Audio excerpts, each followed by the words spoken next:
Hello and I welcome you to Vigyan Recharge. 1991 और 93 के बीच में अमेरिकी वैज्ञानिक निंगली के द्वारा जो साइंटिफिक पेपर पब्लिश किए गए उसमें एंटी ग्रेविटी को अचीव करने की बात कही गई और बहुत ढूंढने पर भी मुझे ओरिजिनल पेपर नहीं मिल पाए, उन्हें पब्लिक डोमेन से मिटा दिया गया है। अब अगर आपको ये चीज अजीब लग रही है तो एंटी ग्रेविटी से जुड़ी हुई जो जानकारियां मैं अब आपको बताने वाला हूँ इन्हें सुनकर आप चौंक जाएंगे। अब ये एंटी ग्रेविटी कैसे हासिल की गई, सबसे पहले आप इसी के बारे में जान लो क्योंकि यही सबसे इंपॉर्टेंट चीज है और बाद में मैं आपको बताऊंगा कि जिन वैज्ञानिकों ने एंटी ग्रेविटी पे काम किया सरकार ने उनका क्या हाल किया। देखो, जितना अभी तक हमें बताया गया है उसके हिसाब से हमारी पूरी प्रकृति में 4 फंडामेंटल फोर्सेस काम करती हैं: strong and weak nuclear force, electromagnetic force और ग्रेविटेशनल फोर्स। अब जैसा कि हम जानते हैं कि ग्रेविटी मैटर पर प्रभाव डाल सकती है, अट्रैक्ट करती है, तो अगर सेम तरीके का प्रभाव मैटर पर आर्टिफिशियली डाला जा सके, अट्रैक्शन के बजाय रिपल्सिव भी डाला जा सके, तो हम ये कह सकते हैं कि हमने एंटी ग्रेविटी को अचीव कर लिया। अब क्या ऐसा पॉसिबल है?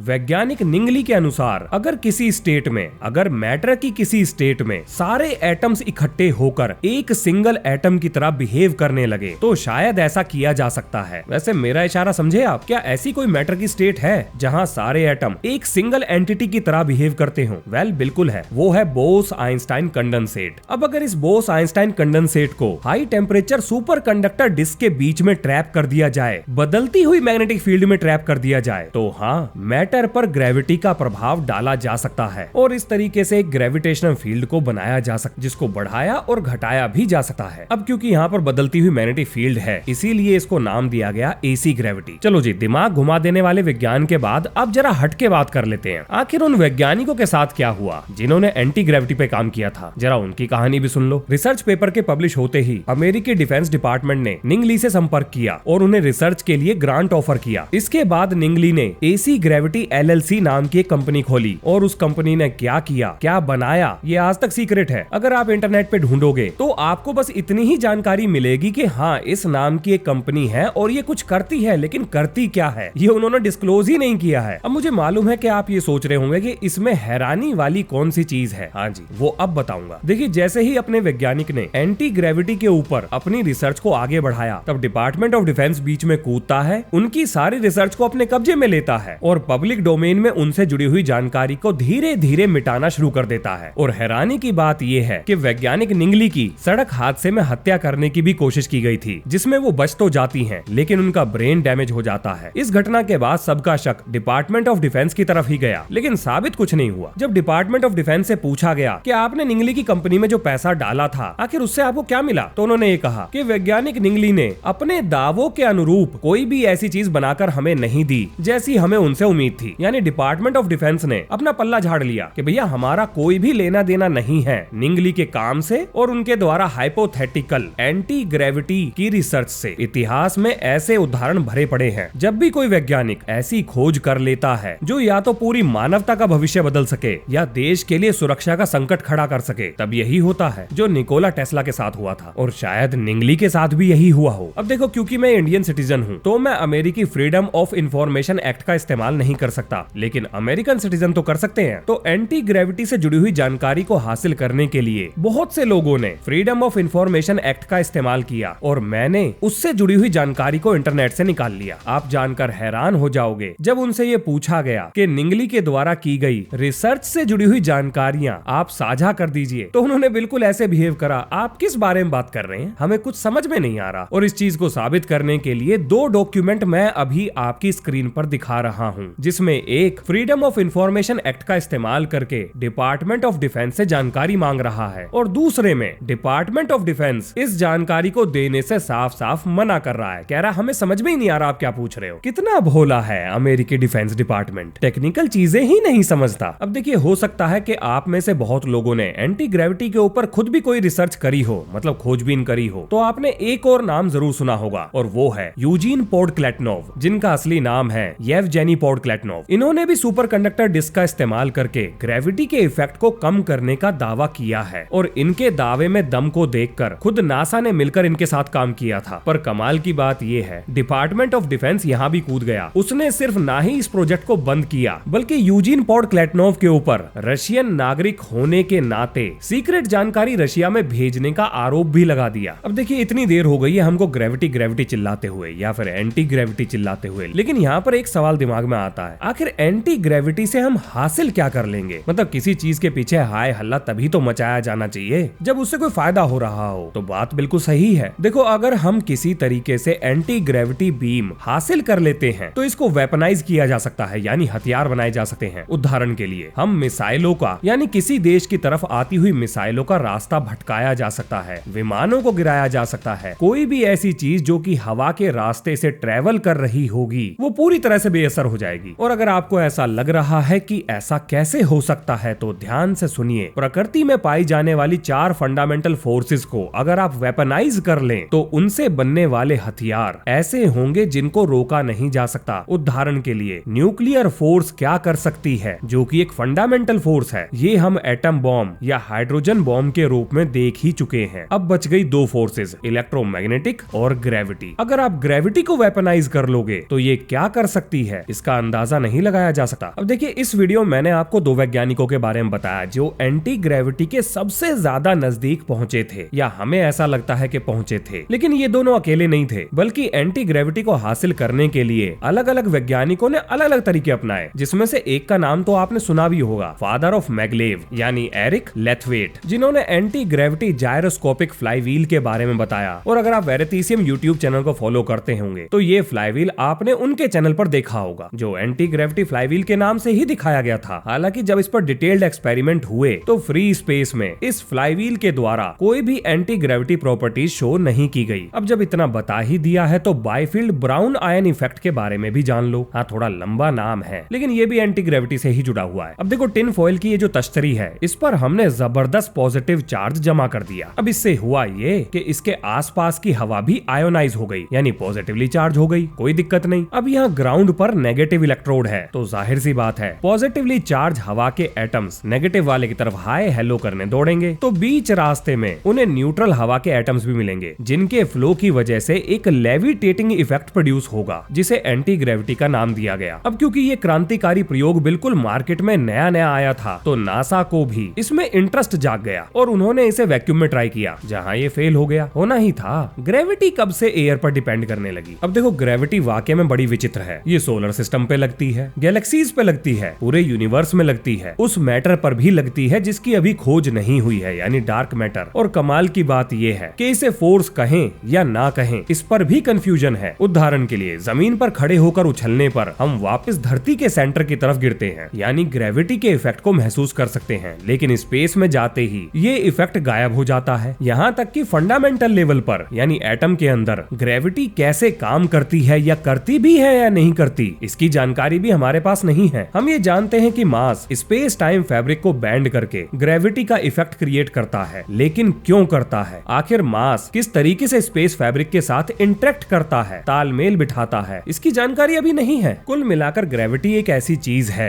जिसको अभी हम समझ नहीं पाए हैं, अच्छे से नहीं समझ पाए हैं। और जब तक हम ग्रेविटी को नहीं समझ पाएंगे, एंटी ग्रेविटी हासिल करना दूर की कहानी लगती है। अब देखिए, इस वीडियो में आपको 3-4 मोटी मोटी चीजें पता लगी होंगी। पहली तो ये कि एंटी ग्रेविटी के ऊपर दावे तो बहुत हुए हैं, पर कोई भी कॉन्क्रीट जानकारी अभी पब्लिक डोमेन में नहीं है। दूसरी चीज, अमेरिकी सरकार एंटी ग्रेविटी से जुड़ी हुई कंट्रोवर्शियल जानकारी को छुपा रही है, जिसका कारण भी वो नहीं बताएगी। तीसरी चीज, एंटी ग्रेविटी पे काम तो चल रहा है, यानी खोजबीन जारी है। चौथी चीज, ऐसी कोई भी चीज जो ग्रेविटी के अगेंस्ट काम कर रही है, किसी दूसरी फोर्स का इस्तेमाल करके काम कर रही है, उसे एंटी ग्रेविटी नहीं कहा जा सकता। नहीं तो उड़ता हुआ हवाई जहाज भी एंटी ग्रेविटी एयरक्राफ्ट कहलाएगा। तो इसी नोट के संग ये है इस वीडियो का अंत, और इस बोरिंग वीडियो में यहाँ तक बने रहने के लिए आपका धन्यवाद। मिलते हैं नेक्स्ट वीडियो में। जय हिंद, जय भारत।